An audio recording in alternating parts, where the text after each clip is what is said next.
오늘 새로운 시즌에 우리에게 주시는 첫 번째 말씀입니다. 창세기 32장 24절로 28절 은혜로운 목소리와 함께 읽을게요. 준비됐습니까? 같이 읽겠습니다. 시작. 야곱은 홀로 남았더니 어떤 사람이 날이 새도록 야곱과 씨름하다가 자기가 야곱을 이기지 못함을 보고 그가 야곱의 허벅지 관절을 치매 야곱의 허벅지 관절이 그 사람과 씨름할 때에 어긋났더라.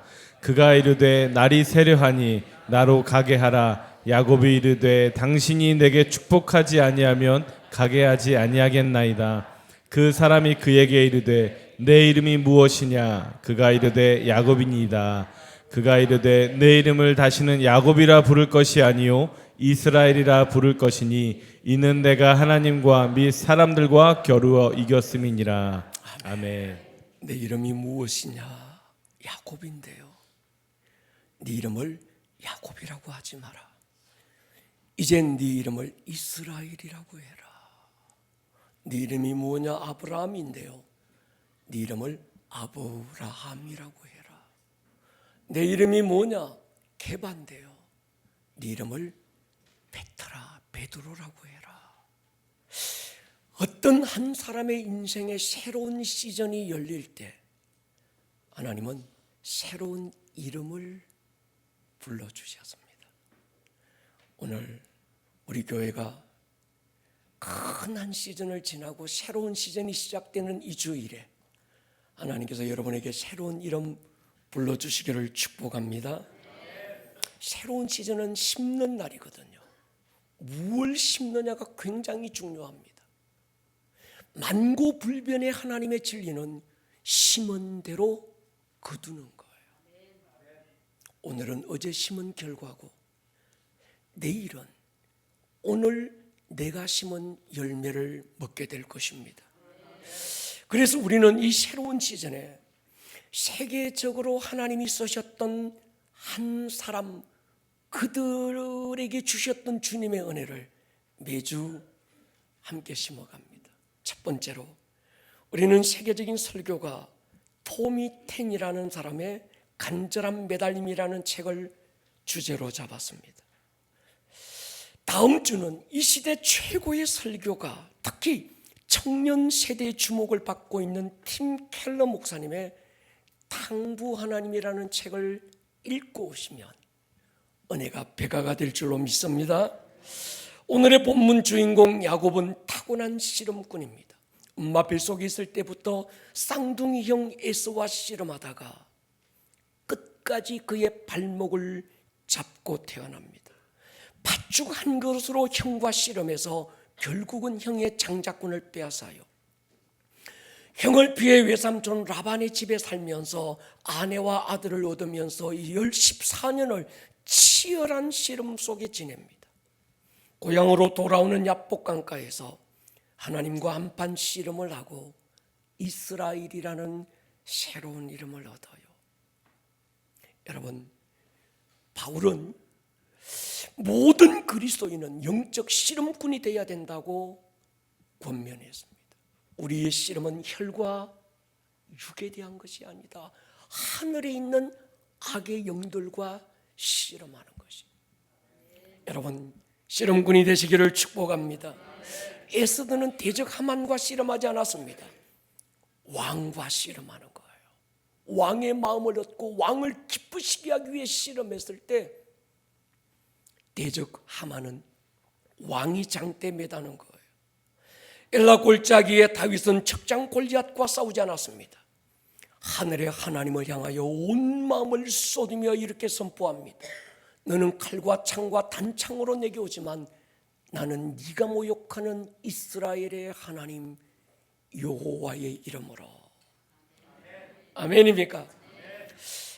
아직도 믿지 못하는 분들이 계시지만 믿거나 말거나 저는 학창시절 군대 시절을 격투기 선수로 보냈습니다.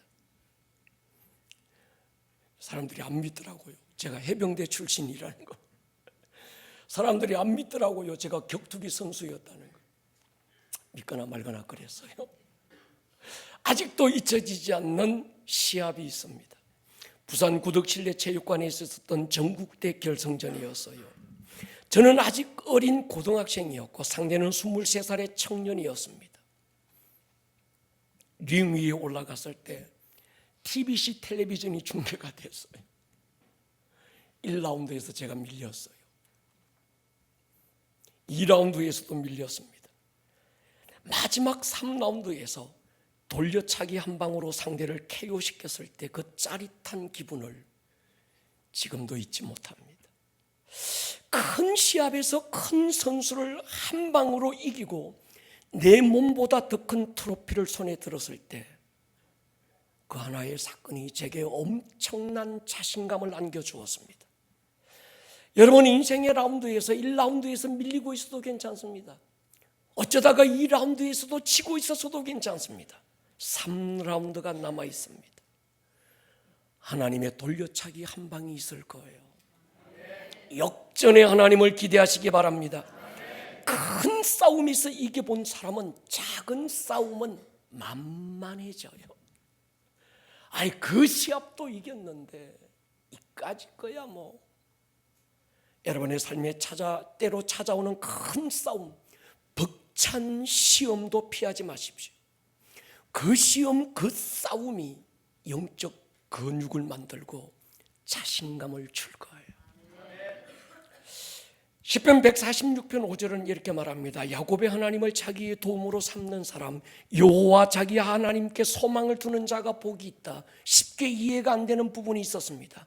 복 있는 사람을 찾아서 모델로 세우실 때 하필 왜 야곱이었을까? 믿음의 조상 아브라함을, 그 하나님을 자기 도움으로 삼는 자 복이 있다. 꽤 괜찮잖아요. 갈멜산 불의 전사 엘리야의 하나님을 자기의 도움으로 삼아라. 모델로 괜찮습니다. 탁월한 기도의 사람 사무엘의 하나님, 이것도 보대가 나는 것 같아요. 이스라엘의 위대한 성왕 다윗의 하나님, 충분히 그럴듯합니다. 그런데 조금 어려운 건 야곱의 하나님을 너의 하나님으로 삼아라. 야곱은요, 성경에서 이미지가 별로 긍정적이지 않습니다. 속이고 간사하고 수단과 방법을 가리지 않고 기어코 자기가 소원하는 걸 받아내는 사람, 사기꾼 기질이 있는 야곱을 두고 하나님은 나는 야곱의 하나님이다, 나는 이스라엘의 하나님이다, 야곱의 하나님을 자기 하나님으로 삼는 자가 복이 있다 선언하시면서 크신 하나님의 이름과 야곱의 이름을 나란히 써가면서 하나님이 야곱의 하나님인 것이 마치 자랑스러운 듯 야곱을 내세워서 자랑하고 계시는 하나님이 쉽게 이해가 안 되는 거예요. 이유가 뭘까요? 제가 내린 결론은 이렇습니다. 하나님이 보시는 건 우리가 얼마나 착하게 살았느냐가 아니라는 거예요. 하나님이 우리에게 보시는 건요, 하나님을 향한 갈망입니다. 하나님이 찾으시는 건 통회하는 마음, 하나님이 구하시는 건 상한 마음, 하나님이 우리에게 발견하고 싶은 건 진심을 넘어 전심이었습니다. 역대하 16장 9절, 여호와의 눈은 온 땅을 두루 감찰하사 전심으로 자기에게 향하는 자들을 위하여 능력을 베푸신다. 하나님의 눈을 들어 좋은 세상을 살펴서 찾으시는 한 가지가 있대요. 전심으로 하나님을 찾는 거예요. 시편 119편 보십시오. 같이 읽을게요. 시작. 여호와의 증거들을 지키고 전심으로 여호와를 구하는 자는 복이 있도다. 예레미야 29장 13절 시작. 너희가 온 마음으로 나를 구하면 나를 찾을 것이요 나를 만나리라. 전심보다 강력한 기도가 어디 있을까요? 여러분, 하나님을 상대할 때요, 부분 가지고 안 됩니다. 하나 진심인데요, 그것까지도 안 돼요. 전심으로 상대하기를 축복합니다. 야곱이 그런 사람인 거예요. 힘들고 어려운 문제를 만날 때마다 전심으로 하나님을 상대합니다. 하나님께 매달려요. 당신이 내게 축복하지 않으면 나는 당신으로 가기 못 버려둘 수 없다는 겁니다. 앞에는 형의 군대가, 뒤에는 외삼촌 라반의 군대가 공격해 왔을 때 그는 하나님께 매달리는 거예요. 결국 하나님과의 씨름에서 뒤집기 한 판으로 하나님이 야곱에게 저주잖아요. 그리고 야곱의 손을 들어주시면서 그의 인생을 바꾸어 줍니다. 신약의 야곱이라 불리는 한 사람, 12년간 혈루병으로 고통받던 여인이 있었습니다. 이런저런 약을 처방받고 수많은 의사들을 통해 진단을 받았지만 근본적인 이 병을 치유할 방법이 없었습니다. 깊은 좌절과 절망에 묻혔을 때 이 여인 속에 일어나는 한 가지가 있었어요. 주님의 옷자락을 붙들고 상대해 보리라. 여러분, 결국은 주님의 옷자락 하나 붙들고 인생을 역전시킨 여인이죠. 주님을 상대하시려거든 전심을 다하시기를 축복합니다. 마음을 다하고 목숨을 다하고 뜻을 다하여 주 하나님을 사랑하는 거예요. 이유가 있습니다. 그분이 우리에게 베푸신 게 부분이 아닌 거예요. 전부인 거예요. 십자가는 하나님의 부분이 아니라 그분의 전부였습니다. 하나님이 세상을 이처럼 사랑하사 이처럼의 크기, 깊이, 너비, 길이는 하나님의 전부였던 거예요. 어디든 계시는 하나님이지만 어디든 자신을 나타내지는 않습니다. 모든 시간에 계시는 하나님이지만 모든 시간에 자기를 공개하지 않습니다. 하나님이 자기를 나타내시는 어떤 공간이 있다면, 하나님이 자기를 나타내시는 어떤 타이밍, 그분의 카이로스가 있다는 거예요. 그래서 마치 하나님이 숨으신 것처럼 찾아도 보이지 않고 불러도 대답이 없는 때가 있다는 거예요. 이 책에서 토미 테니는 자신의 딸과 했던 술래잡기 놀이를 예로 듭니다. 막내 딸아이가 술래가 되고 자신이 숨으면 숨어있는 시간이 그렇게 길고 지루하더래요. 이유가 숨기 위해서 숨은 게 아니라 이 딸아이가 자기를 찾아내기 위해서 숨은 거예요. 그래서 발을 조금 아이가 볼 수 있도록 바깥으로 내밀기도 하고 머리에 바늘 좀 내놓아서 아이가 자기를 볼 수 있도록, 찾을 수 있도록 힌트를 주기도 했다는 거예요. 여러분, 하나님이 때로 숨으실 때가 있어요. 그렇게 부르짖는데, 그렇게 애타는데. 이유는요, 하나님을 찾았을 때의 기쁨과 감격을 누리라는 거예요.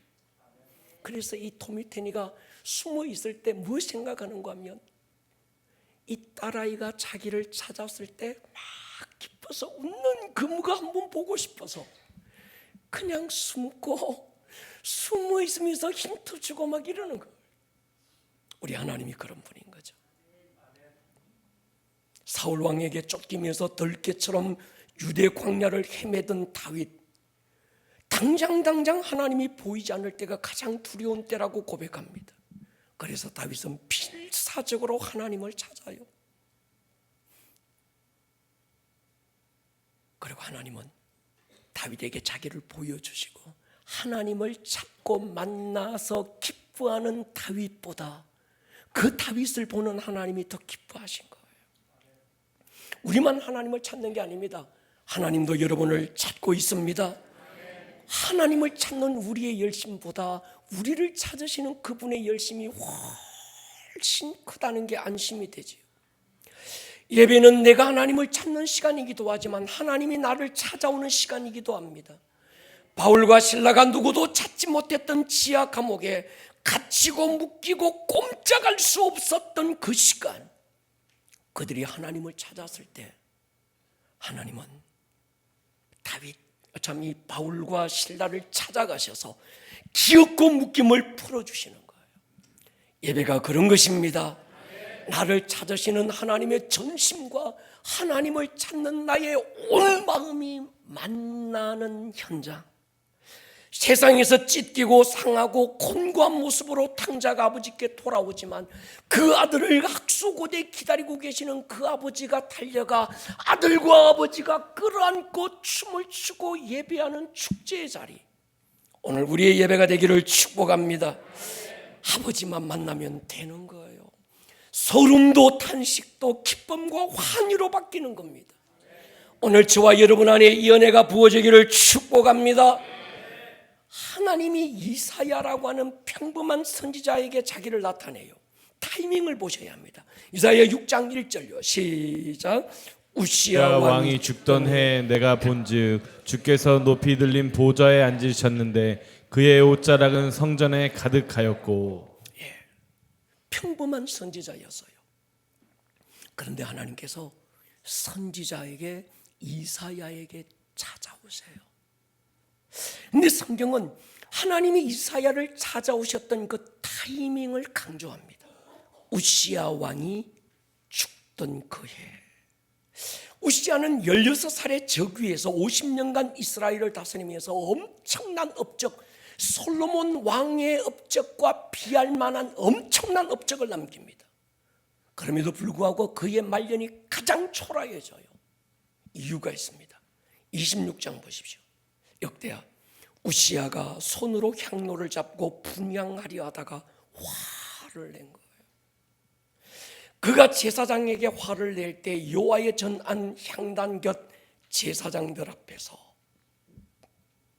우시야에게 나병이 들었어요. 결국 나병으로 죽고 왕의 묘실에 묻히지도 못합니다. 어떻게 보면 별거 아닌 것 같아요. 그냥 자기가 분향하려고 하다가 제사장들이 뭐라고 하니까 화 한 번 냈는데 그게 문제가 됐습니다. 왜 그랬을까요? 분향은 제사장만 하는 거예요. 근데 왕의 권위를 가지고 제사장이 하던 일을 밀쳐버리고 자기가 하려고 하는 거예요. 그러면서 분노한 거예요. 성경은요, 우시야 왕이 죽던 해에 선지자 이사야에게 자기를 나타내셨어요. 여러분, 교만이 무섭습니다. 교만, 하나님을 찾지 않는 거예요. 교만, 하나님을 구하지 않는 겁니다. 그래서 우시야라고 하는 왕이 내 안에 있으면 안 되는 거예요. 여러분 보십시오. 마태복음 2장 19절을 보십시오. 헤롯이 죽은 후에 주의 사자가 애굽에서 요셉에게 나타납니다. 헤롯이 죽은 후에 하나님의 사자가 요셉에게 자기를 나타내요. 자신의 왕권을 가지고 예배했던 우시야, 자기의 왕권을 가지고 세상을 통치하려고 했던 헤롯이 오늘 우리 안에도 있을 수 있다는 얘기예요. 오늘 이 시간 그 우시야가 죽어야, 헤롯이 죽어야 하나님이 나타나실 것입니다. 가난한 마음, 전심으로 주를 구하는 그 마음의 상태를 자기 부인 권리 포기 주권 인정이라고 말했습니다. 오늘 받은 은혜의 가장 큰 걸림돌은 어제 받은 은혜일 수 있지 않을까요? 내일 받을 가장 큰 축복의 걸림돌은 오늘 손에 쥐고 있는 작은 성공일 수 있지 않을까요? 어제 만난 하나님, 어제 경험한 하나님의 임재가 오늘 더 깊은 임재로 가는 길에 걸림이 될 수도 있지 않을까요? 사울 왕이 그랬습니다. 어제 얻은 성공, 어제 경험한 성공의 기념비 때문에 오늘 하나님을 향한 갈망이 멈추어 버린 거예요. 반면에 신약의 사울이라는 이름을 가졌던 바울은 이렇게 고백합니다. 내가 얻었담도 아니요 온전히 이루었담도 아니다. 오직 내가 그리스도 예수께 잡힌 바 된 그것을 잡으려고 달려간다. 형제들아, 나는 아직 내가 잡은 줄로 여기지 않고 오직 한 일 뒤에 있는 건 잊어버리고 앞에 있는 것을 잡으려고 표대를 향하여 그리스도 예수 안에서 하나님이 위에서 부르신 부름의 상을 위하여 달려간다. 많은 것을 이루고도, 많은 것을 얻고도, 많은 것을 가지고도 아무것도 가지지 못한 사람처럼 영적 허기짐을 드러내고 하나님을 바라보고 그리스도 예수 안에서 하나님이 위에서 부르신 부름의 상을 향해서 끝없이 달려가고 있는 이 바울 말이지. 근데 저를 감동시킨 건 그의 중심보다 이 중심을 어디서 드러냈느냐, 장소와 시간이 중요했습니다.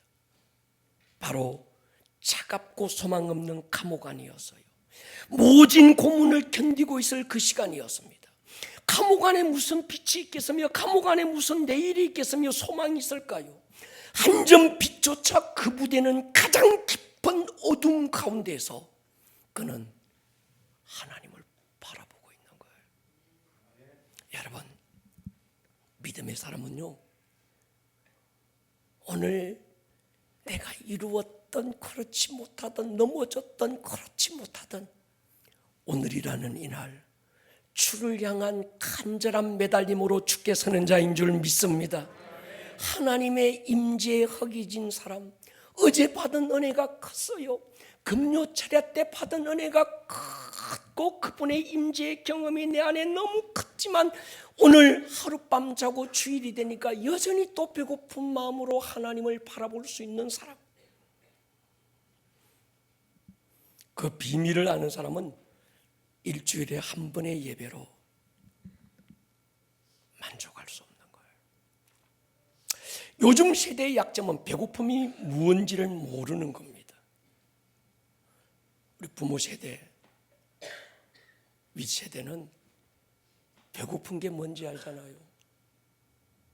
그래서 가끔씩, 야, 아빠 어렸을 때 배가 고파서야 엄마가 보리 삶아가지고 위에 매달아 놓은 장독간에 올라가서 그거 먹으려고 하다가 장독간 다 깨고 죽도록 얻어 터지고, 그러면 아빠 라면 끓여 먹지 왜 그랬어? 여러분, 이 육체의 포만감이 영적 허기짐까지 삭히고 있는 거예요. 우리 아이 세대들만은 아닌 것 같습니다. 절박한 사정을 눈앞에 두고 있을 때 우리의 기도는 그야말로 간절합니다. 그런데 그 문제가 해결되고 난 다음에도 간절한 기도를 이어가는 사람을 찾기가 어렵습니다. 왜 심령이 가난한 자가 복이 있는지 이해가 돼요. 오늘 예배 가운데 심령이 가난한 은혜가 부어질지어다. 가졌을 때나 가지지 못하고 어쩌다가 잃어버리고 말았을 때나 주를 향한 간절함을 잃지 않았던 욥의 영이 부어지기를 축복합니다. 아담에게 그랬듯이 마귀의 1차적인 공격은 언제나 먹는 거예요. 그래서 마태복음 4장에 마귀가 예수님께 도전장을 던지잖아요. 돌로 떡을 만들어서 배불리 먹고 육체의 포만감에 빠져서 영적 허기짐을 잃어버리라는 거예요.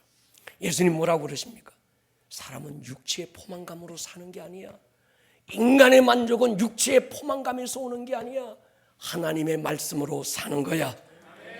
받은 은혜에 감사가 어찌 귀하지 않을까요? 그러나 받은 은혜만 헤아리다가 내일에 대한 도전과 갈망이 멈추어진다면 그 은혜는 마귀에게 값싸고 팔고 만 게 아닐까요? 라오디게아 교회가 이 마귀의 전략에 속았습니다. 한때 이 교회가 뜨거웠습니다. 남다른 열심도 헌신도 있었어요. 그런데 교회를 향한 박해가 사라지면서 뜨거움도 간절함도 잊어버리고 차지도 뜨겁지도 않은 미지근한 신앙으로 전락돼 버리고 말았어요. 자기를 분별할 지혜가 없어요. 영적 허기짐이 없습니다. 그러다 보니까 자기의 영적 상태를 점검할 방법이 없습니다. 나는 모든 걸 가져서 나는 부자야, 나는 가난하지 않아, 나는 필요한 게 없어, 스스로 자기를 여기고 있을 때 하나님께서 뭐라고 그럽니까? 네 눈에 안약을 넣어서 한번 발라서 봐라. 네가 얼마나 초라한 자인지, 네가 얼마나 불쌍한 자인지 좀 보라는 거예요. 일각에서 한국교회 위기를 소리치고 있습니다. 이 위기가 어떻게 돌파될 수 있을까 대안을 찾고 있습니다. 이번 로잔 대회의 주제도 선교보다는 교회에 집중하고 있었습니다. 이유는 교회가 교회될 때 선교가 선교될 수 있습니다. 이 위기는 한국 교회만의 문제가 아니었습니다. 많은 아프리카에서 온 사람, 유럽에서 오신 분, 저기 동남아에서 오신 분, 많은 분들을 만나서 이런저런 얘기를 해보니까 모든 나라들의 공통적인 위기가 다 있었습니다. 그 위기의 원인을 알고 대안을 찾아야 되는데 원인도 대안도 잘 없는 거예요. 원인과 대안이 어디 있을까요? 저는 하나밖에 없다고 생각합니다. 왜 오늘 이 세대가, 왜 오늘 교회들이 위기를 만났을까요? 하나님을 향한 배고픔이 없는 거예요. 여러분, 우리 부모님 세대 권사님들의 신앙을 알잖아요. 남편한테 그렇게 얻어맞고 집안에서 쫓겨나고, 그런데도 눈물로 새벽 재단 보니까 거기에 이런 의자가 어디 있어요? 그 눈물에 젖어서 이 예배당 바닥에 나무가 썩어가고, 그렇게 주를 찾았던, 그래서 오늘 우리 한국이 이렇게 됐는데 우리는 그 은혜를 잃어버리고 그 배고픔을 잃어버리고 말았습니다. 저는 믿습니다. 한국 교회가, 세계 교회가 하나님을 향한 배고픔을 회복하면, 아멘입니까? 그것이 대안입니다. 사도행전의 교회를 회복하면, 그때 그네들의 배고픔을 회복하고 가난한 마음을 다시 찾으면 다시 일어날 수 있습니다. 제 친구 한 사람을 소개하고 싶습니다. 여리고라는 부자들이 사는 동네에 이 친구가 살고 있었는데, 이 친구도 꽤나 부자였습니다. 키가 작은 컴플렉스가 있어서요, 남들이 가지지 못했던 부도, 명예도, 권력도 다 가지고 다 누린 친구였습니다. 그런데 라오디게아 교회처럼 스스로는 모든 걸 다 가졌기에 부족한 것이 없다라고 살고 있었는데, 어느 날부턴가 그 마음 한쪽 구석에 구멍이 난 것처럼 황소바람이 불어오기 시작했습니다. 나는 누구지? 뭐 때문에 살지? 인생의 본질이 뭐야? 가진 것으로 해결되지 않고 답을 찾을 수 없는 그 사람, 하루는 예수님이라는 분이 자기 마을을 지난다는 소문을 듣는데 어떤 한 줄기 소망이 일어났습니다. 그분을 만나지 않고서는 견딜 수 없는 절박함이 일어났습니다. 이것이 은혜의 시작이었다는 걸 그는 몰랐어요. 아무튼 자기 마음의 소리를 따라 예수님이 지나신다는 곳을 찾아서 달려갔습니다. 그런데 사람들이 너무 많아서 주님의 얼굴조차 볼 수 없었어요. 그래서 이 사람이 꾀를 냈습니다. 이 길을 따라가다 보면 주님이 어느 길을 지나실지 예측하고 동선을 살펴보았습니다. 그런데 그 동선 한 길가에 큰 뽕나무가 있는 거예요. 그리고 체면도 위신도 내려놓고 그 나무를 아이처럼 오르기 시작했습니다. 무엇이 사케오로 하여금 권위 체면 다 내려놓고 철부지처럼 뽕나무를 오르게 했을까? 한 가지밖에 없어요. 예수님을 향한 배고픔이었습니다. 주님을 만나는 일에 체면이 앞서면, 주님을 만나는 일에 이런저런 인간적인 계산이 앞선다면 아직 배고프지 않은 거예요. 은혜의 시작은 배고픔에서 옵니다. 가난한 마음은 환경으로, 사람으로 시작되기도 합니다. 어떤 사람은 병든 몸, 마음의 불안함, 우울증, 가난, 고난, 이런 것들이 내 마음의 가난함을 일으켜서 하나님의 은혜로 초대하는 초대장을 받기도 하는 거예요. 토미테니는 이 책에서 사케오가 올랐던 그 나무가 그 자리에 있었던 배경에 대해서 남다른 통찰력을 보여주었습니다.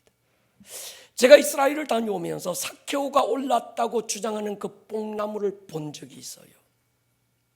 근데 사람들이 자꾸 뽕나무 하니까 우리나라 오디나무인 줄로 아는데 이게 돌무화과 나무입니다. 근데 이 나무라고 주장하기는 하는데 제가 아무리 봐도 2000년 된 것 같지는 않았어요. 한 500년쯤 된 것 같은데, 하여튼 자기들은 이게 뽕나무, 이 뽕나무가 사케오가 올랐던 그 나무라고 주장하고 있었습니다. 토미테니가 이렇게 말해요.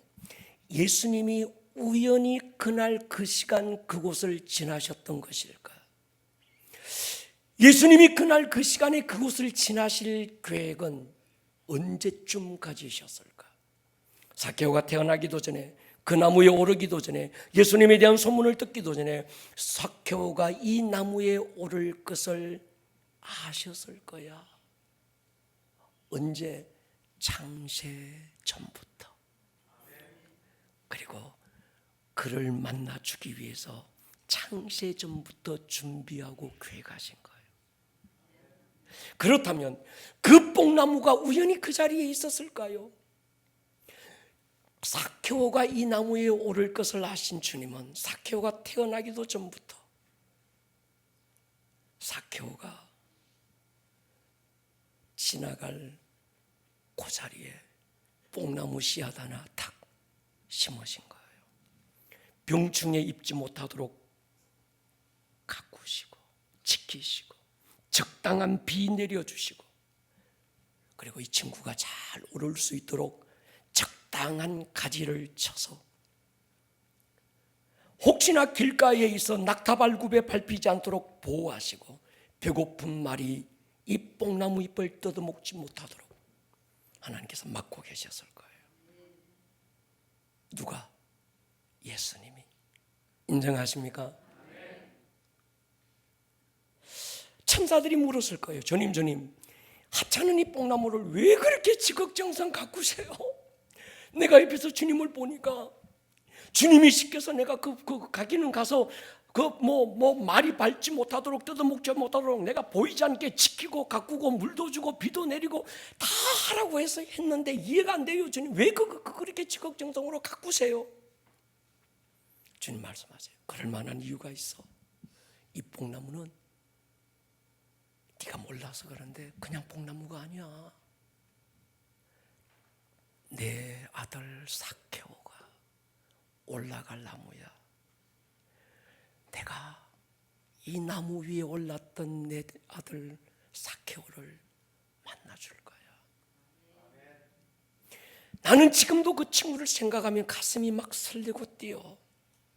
그런데 한 가지, 내가 이 나무를 잘 만들고 내가 그곳을 지나가지만 억지로 그 나무 위에 오르게 할 생각은 없어. 그건 그 친구의 몫이야.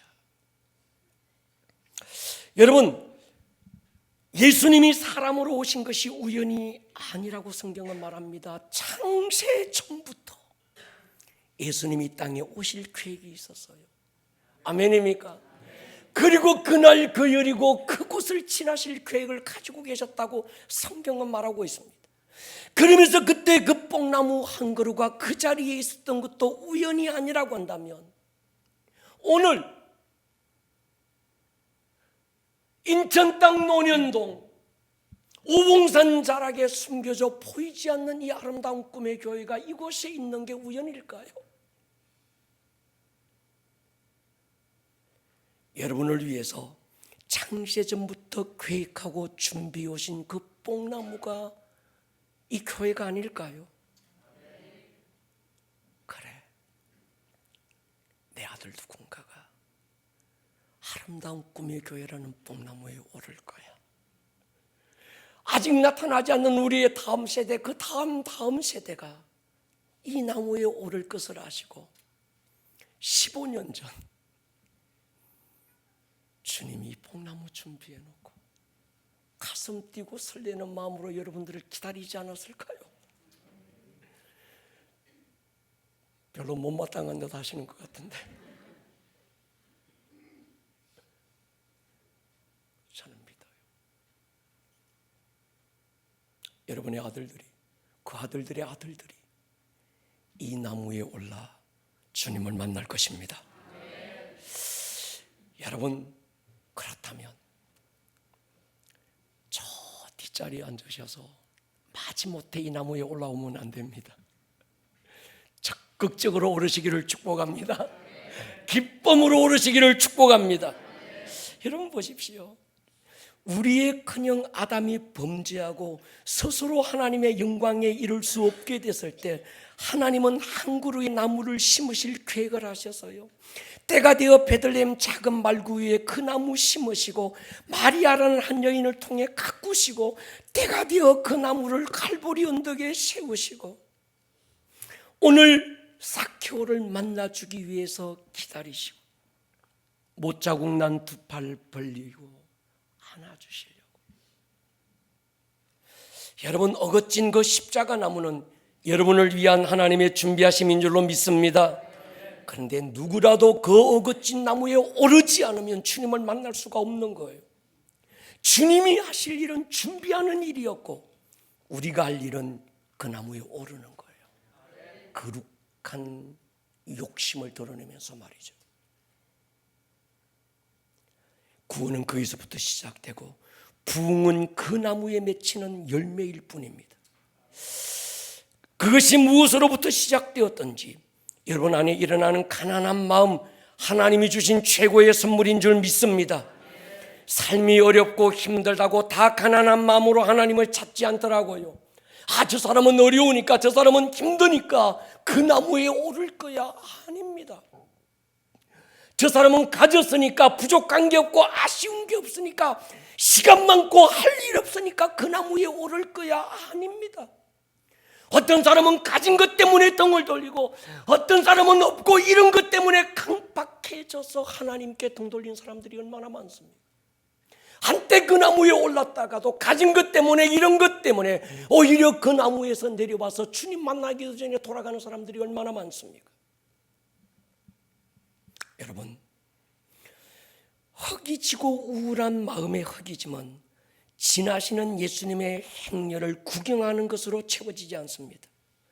예배 자리에 앉았다는 것만으로 채워지지 않아요. 성경 좀 읽었어요, 알았어요, 모태신앙인데요, 신앙의 구력이 몇 년인데요, 그것으로 대신이 안 되는 겁니다. 한 가지밖에 없습니다. 체면 내려놓고 다 던져버리고 그 나무 위에 오르는 거예요. 같은 동네에 살고 있던 다른 한 친구도 소개합니다. 이 친구 역시 삭개오가 살고 있던 그 동네 여리고에 살고 있었어요. 그런데 삭개오와 전혀 다른 형편과 처지에 있었습니다. 부유했던 삭개오와는 달리 이 친구는 찢어지게 가난했고 명예도 권력도 가진 것이 아무것도 없는, 가진 것이라고는 낡고 휘어진 외투 하나가 전부였습니다. 그리고 매일을 남들이 적선으로 던져주는 동전 몇 개로 하루를 견디고 있었던 친구였어요. 이 친구의 이름은 바디메오입니다. 처음부터 아마 이 친구의 이름이 바디메오는 아니었을 것 같아요. 왜냐하면 바 이 말은 아들이라는 뜻이고 디메오 이 말은 뭔가 하면 부정한 자, 재수 없는 자, 직역하면 재수 없는 놈의 아들, 뭐 그런 거예요. 누가 얘가 태어났을 때 그런 이름 붙여주겠어요? 그런데 다른 사람들이 가까이 하고 싶지 않은 이 친구를 볼 때마다 야, 이 바디메오야, 우리말로는 재수없는 놈, 막 그러다 보니까 남들이 불러주는 그 이름이 자기 얼굴이 되고 말았어요. 그리고 스스로도 자기는 재수없는 놈이라고 인정하고 낙인 찍고 자기의 정체성을 거기에 묻어버린 친구였습니다. 이 친구는 태어날 때부터 앞을 볼 수 없는 맹인으로 태어납니다. 중년의 고개를 넘어가는 동안 한 번도 빛을 본 적이 없었고 심지어 부모의 얼굴이 자기 얼굴이었던지 본 적이 없는 친구입니다. 그에게 보이는 건 밤이든 낮이든 24시간 깜깜한 암흑천지뿐이었어요. 다른 날과 마찬가지로 부자들이 오가는 길목에 자리를 깔고 구걸을 하고 있었습니다. 그런데 그날은 다른 날보다 신통치 않았어요. 분위기가 이상했습니다. 사람들의 마음에 여유가 없는 것 같아서요. 무언가 어떤 큰 이벤트가 일어났는데 그 이벤트를 향해서 웅성대고 관심이 거기 쏠리다 보니까 자기에게 동전 하나 던져줄 수 있는 마음의 여유가 없는 상황이었습니다. 사람들이 떠드는 소리가 정확히 무엇인지 몰라서 지나는 사람을 붙들고 물어보기로 합니다. 그가 무엇을 물어볼 때마다 사람들이 짜증을 냈기 때문에 묻지 않으려고도 했지만 이 친구 안에 일어나는 흥분을 자제시킬 수 없어서요. 지금 이 성에 무슨 대단한 일이라도 일어나고 있는 것입니까? 조용하던 이 동네가 갑자기 왜 이렇게 시끄럽고 소란스러운가요? 지나는 사람이 툭 내뱉습니다. 몰랐어? 야, 이 재수없는 놈아, 죄송합니다. 예수님이라는 분이 우리 동네에 오셨어. 예수님이라는 말을 듣는 순간에 바디메오의 가슴이 철렁 내려앉았습니다. 지금까지 한 번도 경험해보지 못했던 흥분과 설레임으로 가슴이 막 뛰기 시작합니다. 예수님, 그분의 이름을 몇 번 불러보았을 뿐인데 그분을 만나지 않고서는 견딜 수 없는 뜨거움이 막 일어나기 시작했습니다. 정확히 어떻게 해야 되는지 몰랐습니다. 그러나 한 가지, 이대로 주저앉아 있을 수 없다는 건 분명했습니다. 자리에서 벌떡 일어났어요.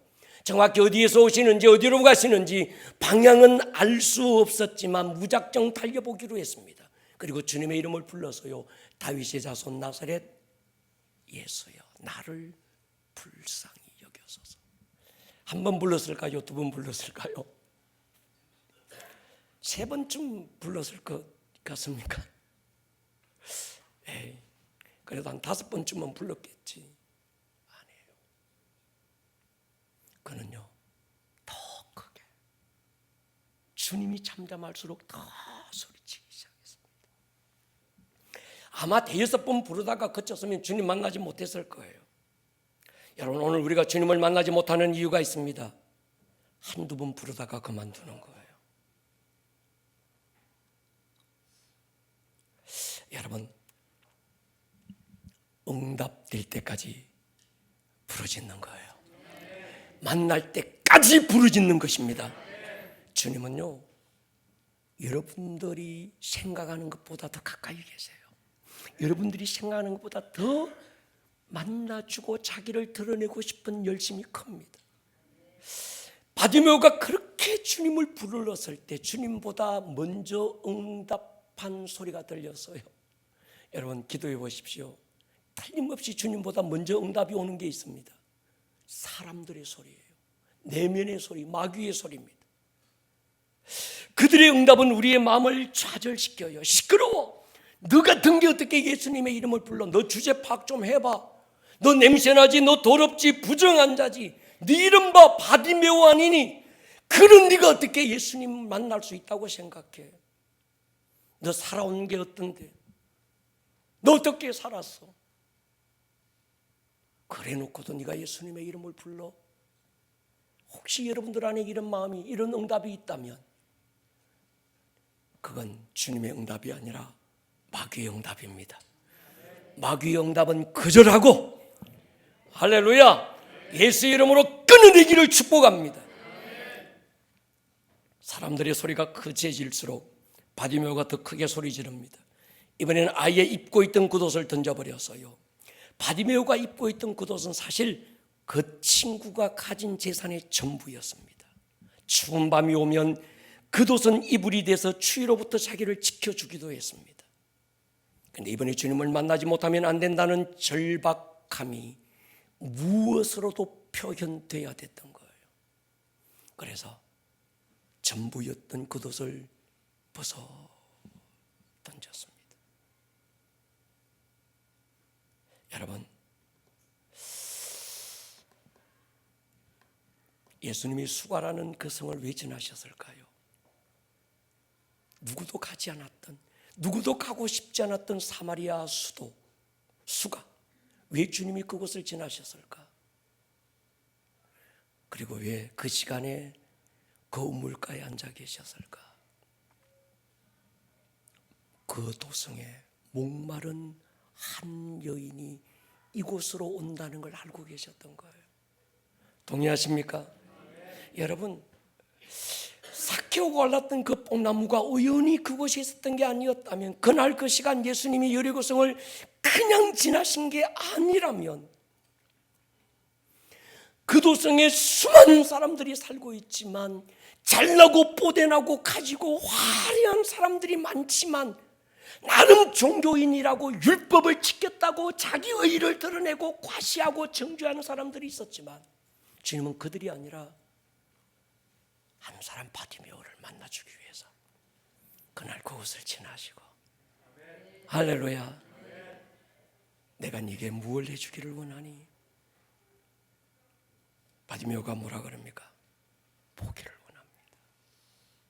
여러분, 모세가 하나님의 영광을 보기를 소원했어요. 나로 주의 영광을 한 번만 보게 해주십시오. 그날 이 사케오가 눈이 열리면서 처음 모세가 그렇게 보기를 원했던 하나님의 영광을 그의 태어나서 처음으로 마주본 얼굴이 주님의 영광이었던 거예요. 할렐루야. 사랑하는 여러분, 오늘 주님 우리에게 물으세요. 내가 네게 뭐 해주기를 원하냐? 이것도 저것도 다 필요하고 뭐 아니에요. 주의 얼굴 보기 원합니다. 주의 영광 내가 마주 보기 원합니다. 그 응답은요, 주님의 영광은 한 사람만 보는 거예요. 주를 향한 그 허기짐이, 주를 향한 그 목마름이, 주를 향한 그 절박함을 어떻게 할 수 없어서 무언가라도 해봐야지.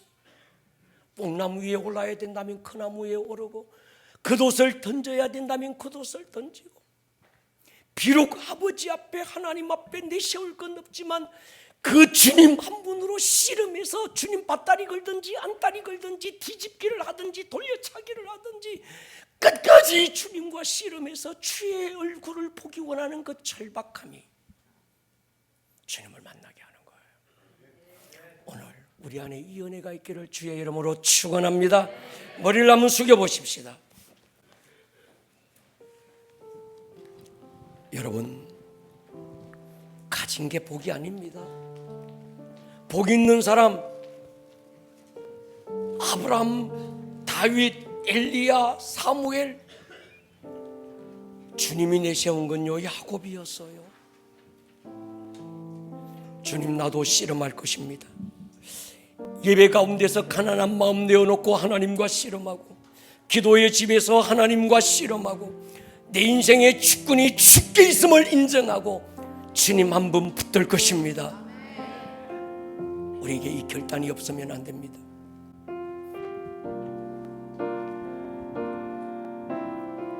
세상을 살아가는 동안에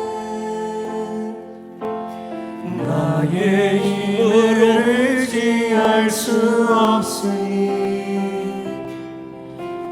기도하고 낙심하지 말 것은 주께서 참 소망이 되시리라.